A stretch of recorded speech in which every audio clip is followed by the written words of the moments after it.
શહેરના વાઘોડિયા રોડ વિસ્તારની ઉમા પાર્ક સોસાયટીના મકાનમાં રવિવારે મધ્યરાત્રિએ 2:30 વાગ્યાના અરસામાં ખૂની ખેલનો બનાવ બનવા પામ્યો હતો. દંપતી વચ્ચે ચાલી રહેલો ઝઘડો ચરમસીમાએ પહોંચતા આવેશમાં આવેલા પતિએ રૂમમાં પડેલા કટરથી પત્નીના ગળા અને ચહેરા ઉપર ઉપરા છાપરી 3 ઘા ઝીક્યા હતા. ઘટના પછી તુરંત એક સાડી લઈને બેડરૂમને બહારથી સ્ટોપર મારી ગ્રાઉન્ડ ફ્લોર પર હોલમાં જઈ અને રહસ્યમય સંજોગોમાં ગળો ફાંસો ખાઈને આપઘાત કરી લીધો હતો.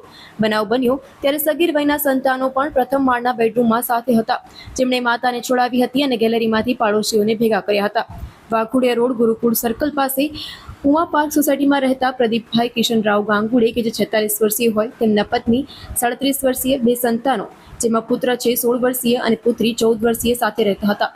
પ્રદીપભાઈ છૂટક ડ્રાઇવિંગ કરતા હોવાનું પોલીસે જણાવ્યું હતું. દંપતીનું લગ્ન જીવન વર્ષનું મધ્યરાત્રિનું 2:30 વાગ્યા બનાવ બન્યો હતો. ત્યારે પ્રદીપભાઈ તથા તેમના પત્ની અને 2 સંતાનો એક જ બેડરૂમમાં સૂતા હતા.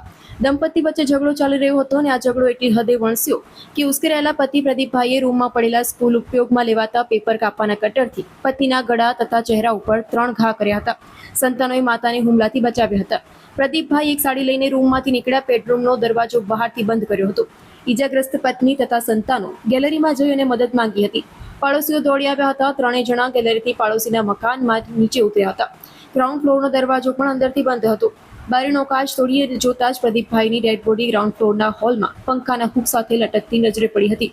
આ દરમિયાન પોલીસ તેમજ 108 પણ આવી પહોંચી હતી. કપુરાઈ પોલીસે બનાવ પાછળના કારણોની ચર્ચાને લઈને તલસ્પર્શી તપાસ શરૂ કરી છે.